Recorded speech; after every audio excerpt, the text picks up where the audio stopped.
Bienvenido a una entrega más de nuestro curso sobre Transat SQL Server. En esta ocasión ya vamos a ir haciendo una introducción a todo lo que tiene que ver con el consumo directamente de datos desde ya tablas relacionales.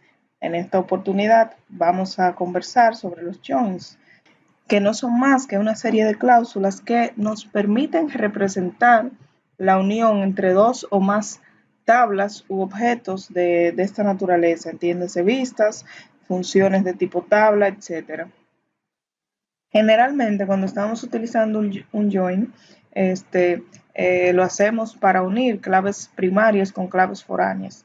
No quiere decir esto que en el 100% de los casos sea así, pero sí suele ser lo más común.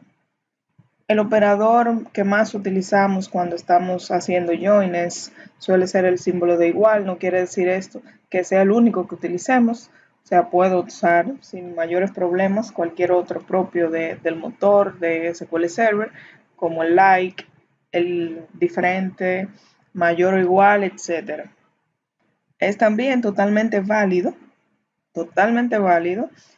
utilizar comparaciones lógicas en más de una opción. O sea, yo puedo hacer un join entre más de dos tablas, dos o más tablas u objetos de tipo tabla, y esas comparaciones las puedo unir utilizando OR, NOT, AND, etc. Las columnas que utilizamos cuando estamos haciendo un join no necesariamente tienen que ser del mismo tipo. Si son de igual naturaleza, el motor se encarga de hacer esa conversión. De lo contrario, se debe utilizar una función que nos permita convertir los tipos de datos.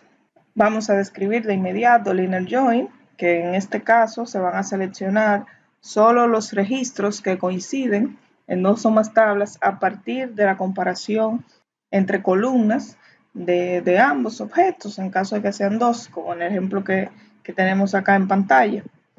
El inner join lo podemos interpretar de la siguiente forma. Seleccióname todas las filas de las tablas, video sea y categorías, donde la categoría ID de la tabla categoría, con el alias acá, la letra C, sea igual a la categoría ID que se encuentra dentro de la tabla videos sea.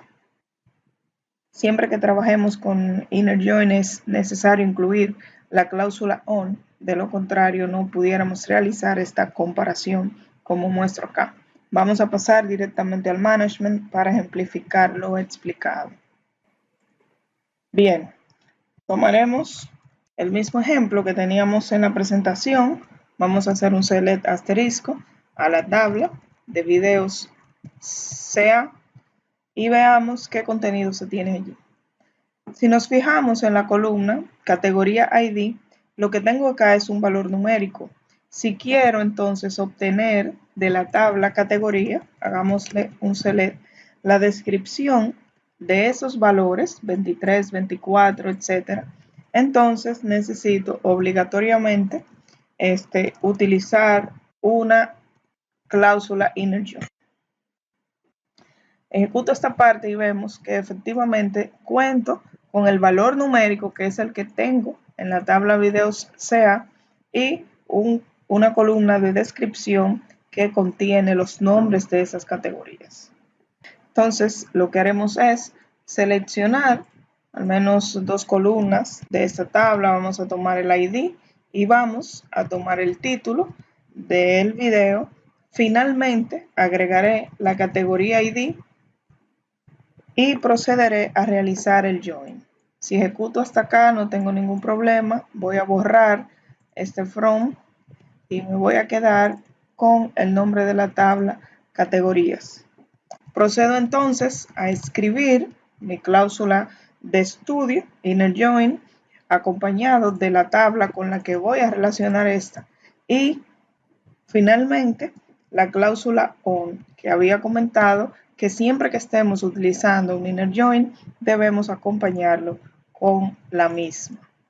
El siguiente paso es relacionar o comparar las columnas que me van a servir para enlazar esas dos tablas y obtener el valor que estoy buscando, que es la descripción que tenemos en la tabla categoría. Entonces, escribo acá categoría ID sea igual a categoría ID. Y ojo con esto, si en este momento yo ejecuto la consulta, el motor me va a dar un error de ambigüedad, porque en ambas tablas, tanto en categorías como en videos, poseo una columna que se llama categoría ID. Entonces, el motor en este caso desconoce de cuál tabla es realmente que va a tomar esos valores, a cuál tabla nos estamos refiriendo en nuestro query. Debemos entonces proceder a especificarle. Lo podemos hacer de dos formas. Si agrego aquí un alias a la tabla, vamos a ponerle la letra V por ser el inicial del nombre de la tabla, y a esta la vamos a dejar igual. Entonces, ¿qué puedo hacer? Puedo utilizar un alias, como en este caso, vamos a poner b.categoría ID, y puedo utilizar para la otra sin mayores problemas en caso de que no tenga alias el nombre de la tabla completo tal como está.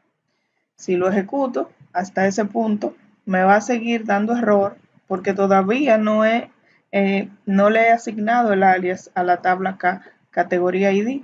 Por tanto, sigo recibiendo el error de columna ambigua. Vamos a seleccionar la de la tabla videos CA y ejecuto acá inmediatamente. Lo siguiente que debo agregar es necesariamente la columna que contiene la descripción.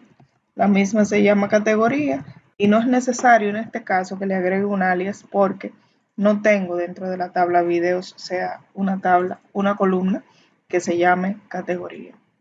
Corremos aquí y vemos que efectivamente ya tenemos funcionando nuestro primer join, el inner join. Dentro de los joins en su totalidad o de los where, es muy importante no abusar de funciones acá en el on, o en el caso de un filtro normal con where, aplica del mismo modo. Esto se debe a que por cada fila de estas, el motor va a realizar una comparación y va a ir primero a la tabla de videos y va a buscar a través de esa columna la categoría ID, y si coincide o no, entonces trae o no el valor que hemos solicitado, que en este caso es categoría ID. Pero ¿qué sucede? Que cuando en esta línea, en este filtrado, en esta comparación, introducimos funciones para convertir, para extraer cadenas de caracteres y para hacer todas esas cosas que ya hemos visto, el motor primero, por cada fila, hace esa operación que indicamos ahí con una función, y luego de que la convierte y luego de que le aplica esas funciones de textos numéricos, etcétera, entonces es que procede a comparar y a filtrar el resultado, haciendo de que la consulta se ejecute muy lentamente y por ende tengamos un impacto negativo en el resultado de la misma. Para mitigar esas cosas vamos a conocer más adelante algunas funcionalidades que nos permiten trabajar con datasets en memoria, y ya una vez que lo tengamos allí, entonces proceder a realizarles todas esas operaciones que a veces son un requisito indispensable de los requerimientos que estamos trabajando. Seguimos aprendiendo. Muchísimas gracias por escucharme y en el próximo video seguimos trabajando con los joins.